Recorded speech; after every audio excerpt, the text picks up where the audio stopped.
So Fukushima was of course a disaster, absolutely terrible for the population affected, but and of course the world has learnt a lot by the sequence of events which led to the difficulties with the reactors there.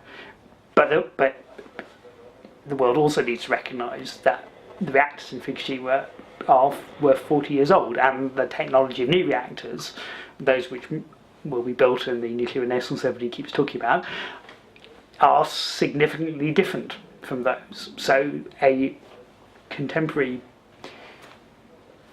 passive water-cooled reactor would have survived the sequence of events at Fukushima without any damage to the core, because of the greater safety that those systems now have. So building a new nuclear power station now is not the same proposition as building something with a vulnerability which it became clear that the reactors built at Fukushima had. There was the earthquake, and all the reactors at Fukushima did what they meant to do. They were safely shut down. So they were all in a shutdown state, with coolant being circulated through the cores to keep the fuel suitable temperatures, working off diesel generators.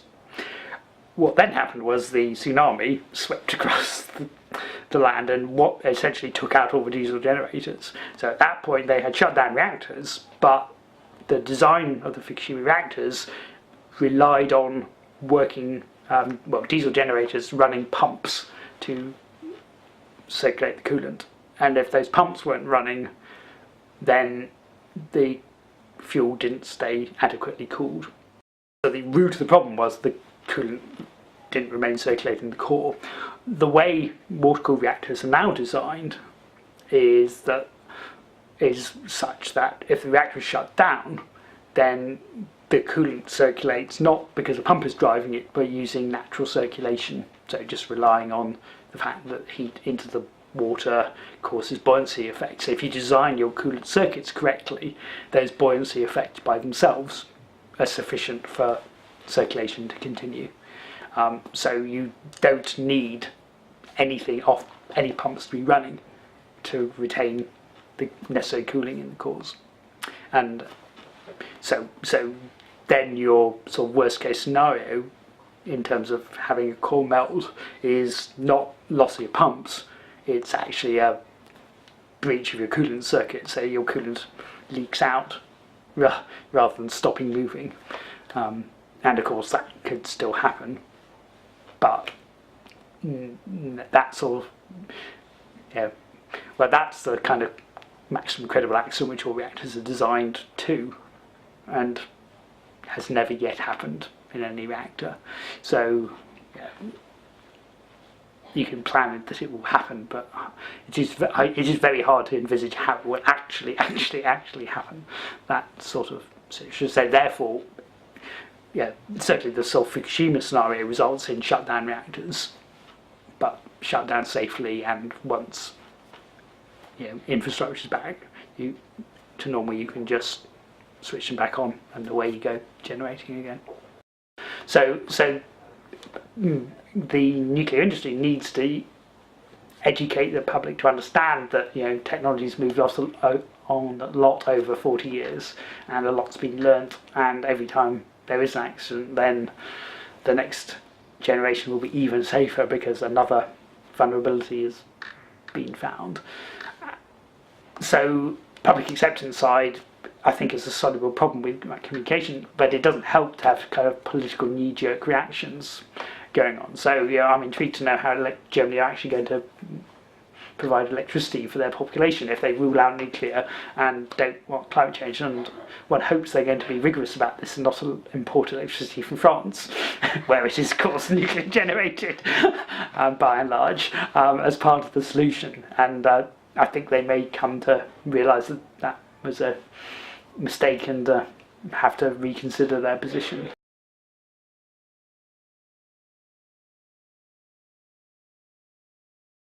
So it's kind of replacing nuclear with nuclear. So you have nuclear power stations coming to the end of their operational lives, and you replace the capacity they represent with new nuclear power stations. But you're So the nuclear share of your electricity market remains at whatever it is, say about 20% in this country. Other people see nuclear renaissance as meaning replacing fossil fuel generation with nuclear. So you're decarbonising your electricity market by building new nuclear power stations, and that obviously entails building more nuclear power stations. So it's a sort of bigger scale thing entirely, and then nuclear renaissance to other people means nuclear power in countries which have never had nuclear power. Given the different interpretations, it can mean whatever you want it to mean, really. I think at the moment what's clear is that there is significant interest, significant development in nuclear power going on in some parts of the world, significant interest in developments in other parts of the world. Nuclear certainly has a short-term role if we're serious about the issues of climate change and low carbon generation. And then the longer-term issues depend to some extent on how much change to the landscape people are willing to tolerate to put in place the infrastructure needed for renewables to really contribute, because the nature of renewables is that pretty much all of them are to some extent or other intermittent, whether it's to do with the sun going down every night or the wind not always blowing or the size of the tides changing with the seasons and these sorts of things. So you need much more infrastructure to have a resilient electricity grid to cope with all the variations. I'm personally slightly doubtful that we'll ever get to a position where we don't need something which can deliver large amounts of energy with a small footprint in terms of land usage, etc., and with continuing concerns about climate change and not wanting to use fossil fuels to do that, then I suspect nuclear will carry on having a role, although personally I'd be very happy if it was a diminishing role, because we could do more and more electricity generation cost effectively through renewable means.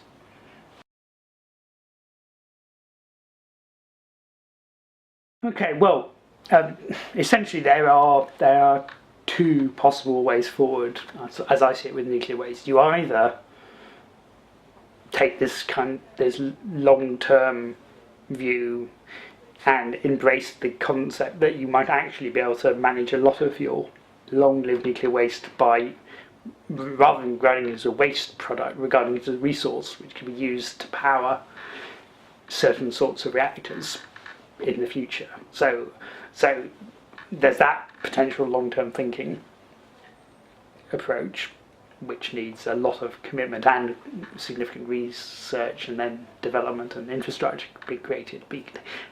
Or you commit to we're not going to do that, so we need to process the waste and then dispose of it safely.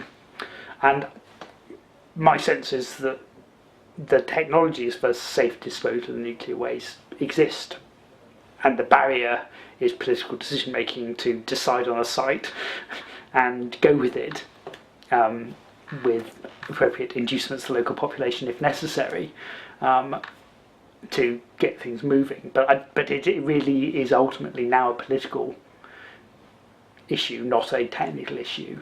Because the waste is so long lived, it's never an urgent problem. So it's an easy cop out. But then that just leaves the what we're going to do with the waste issue live in the public domain as an issue with nuclear. And unless you really understand the political decision making process, it's easy to believe that this problem isn't resolved because it's an unresolvable problem, not because it's a issue which a politician won't make a decision on. So where countries have governments which think long term and strategically, then, as in India, as in China, then they're just sort of going for it. And where they don't, and they think shorter term and just worry about next elections, it seems that decision making is it isn't strategic, it's letting the market decide, etc. And that in nuclear policy land tends to simply put the brakes on, because any nuclear technology, so current nuclear technology, it's a lot of upfront investment, and then you're going to be running your plant for 40, 50, 60 years.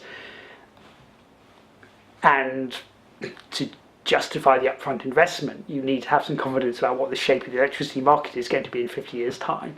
And certainly this country, the UK, there's just a vacuum at the moment, which is why, although there's a lot of talk about nuclear renaissance, nobody's yet broken ground on any foundations for a new nuclear power station, because nobody's willing to invest until there's greater certainty about whether they'll get their money back.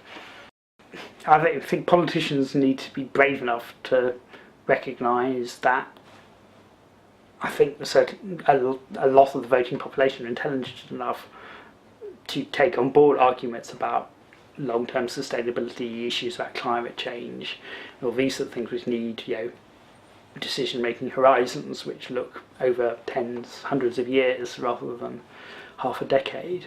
And I think a lot of the population are willing to think in those terms if the arguments are put to them, and not to simply say, if it's not going to have a benefit in the next 2 or 3 years, I'm not interested. And in energy terms, with the issues facing the world about population growth, growing electricity demand, climate change, etc., we need a long-term solution. And if we don't have a situation where people can commit to this long-term plan, then you get the sorts of situations which are happening. The UK hasn't yet been hit by brownouts, but we're not that far away, and certainly we've had a few near things in very cold winters. The huge upfront costs of any nuclear generation system, added to the uncertainties about your rate of return on your investment, given uncertainties about future electricity markets. So one of the things which I think is a live concern in this country is you can envisage scenarios where there is a future carbon tax on electricity generation. Now, if it's genuinely on production of CO2, and that's what determines whether the tax is there or not, then of course nuclear power then looks like a good investment.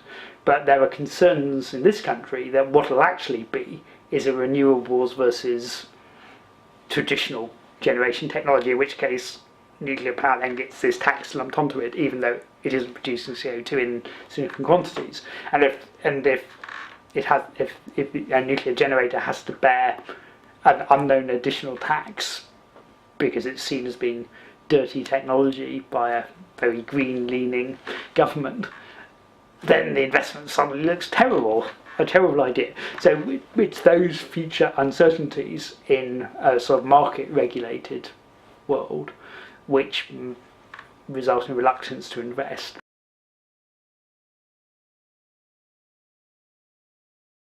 I think in the world we're currently living in, with the number of conflicts there are, and the number of terrorist organisations who have, significant causes against other, in some cases countries, in some cases religions. It's a difficult world, and I think my sense about the real difference, there are a few countries which might want to develop nuclear weapons, and a proliferation risks because as the nation state, the current leadership wants to follow that path for whatever purposes, and nuclear technology of any sort is vulnerable if the nation state wants to. It's a willful proliferator. In terms of terrorist organisations getting hold of nuclear weapons, to be totally honest, I think it's damn sight easier, if they want to do that, for them to try and get hold of the finished product than to try and create the finished product themselves. So if they're really committed to doing that, then the attention really needs to be on protecting existing. I think the greater risk is getting hold of nuclear materials and producing sort of dirty bomb type things, where actually the damage to infrastructure and to health is ultimately not going to be that large, but the hassle factor of having part of large city which is now slightly radioactive as a result of this, and more particularly the impact on the fear factor within the population as a whole. And the population as a whole doesn't really understand risk and the effects of radiation or these sorts of things. So just those factors are much greater. So the threat of just getting hold of some nuclear material and spreading it about is greater. And in that sort of scenario, if you wanted to do that, then it's sort of not that hard. It's so, and I don't think decisions about nuclear power generation, one way or the other, stop a group who wants to get hold of some nuclear materials to create some dirty bombs from doing it. It might conceivably in some scenarios make it a bit easier, but I don't think it's that difficult now if they really, really want to do it, because there's lots of radioactive stuff out there. If you just harvest it from fire detectors, for example, you might need to do a lot of it, but radioactive materials are widely used for legitimate purposes.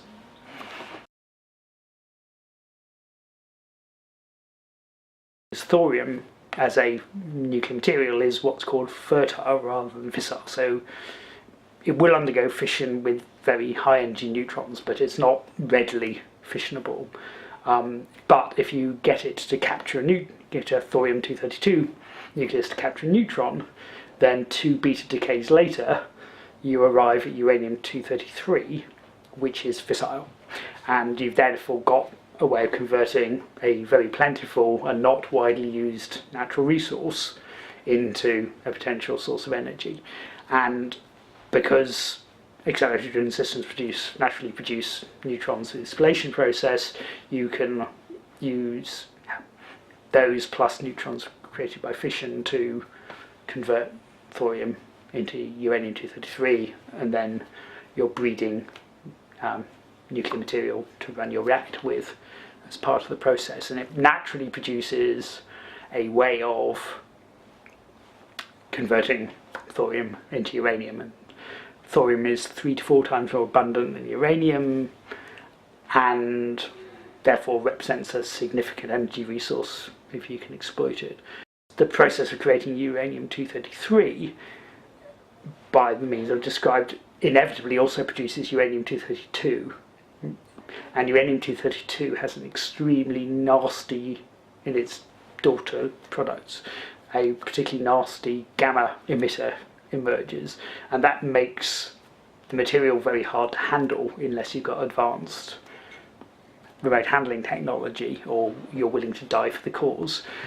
So there's this intrinsic difficulty of handling the material if you want to exploit it for nefarious purposes, and also because of this very high energy gamma, it's very detectable, so it's very much easier to keep an eye on attempts to move nuclear materials about. So thorium offers advantages in sustainability and greater proliferation resistance. And then there is a third potential benefit, which is in terms of the nature of the waste it produces. So thorium produces nuclear waste just like uranium produces nuclear waste, and you get 2 sorts of waste. There's fission product waste, the consequence of fission, and the 2 large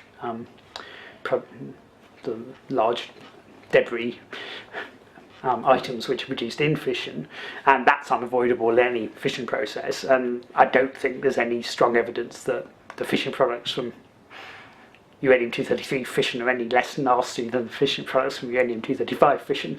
But the other sort of nuclear waste which is produced is what's called actinide waste, and that arises not from fission but from neutrons being captured in your fuel materials and producing higher isotopes of the heavy elements. And it is the actinide waste which is particularly long-lived. So the longest lived fission products have half-lives of order of 1,000 years, which is a long time, but it's a lot less than 100,000 years.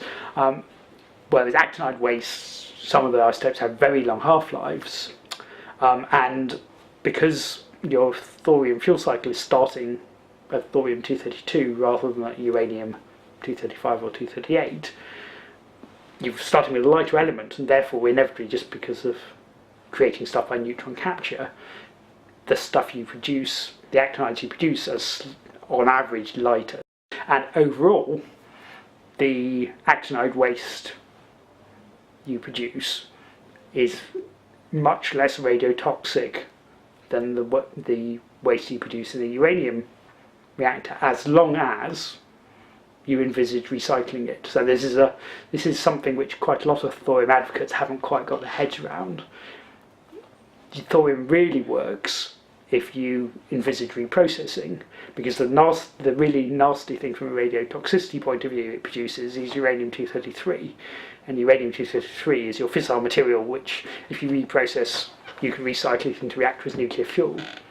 So if you envisage a closed fuel cycle in which you're always going to try to recover your uranium-233, then the waste produced by thorium-based cycles is significantly less hazardous than the waste produced by uranium cycles. Well, for the immediate future, I think it's just going to be generation 3+ reactors, so evolutionary developments of previous reactor technology, because that well understood demonstrably works, and the infrastructure is all there for taking it forward.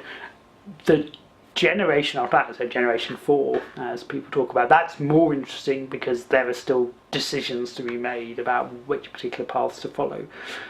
Certainly, I think any future which looks at long-term sustainability needs to and ways of handling some of the long-lived waste.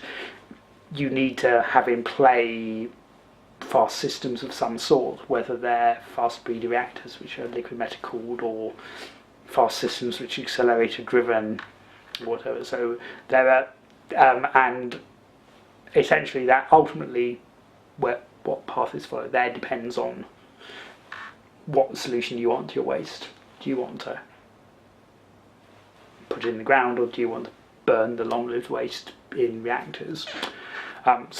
There's a sort of bifurcation point. Okay, so yeah, I think if I was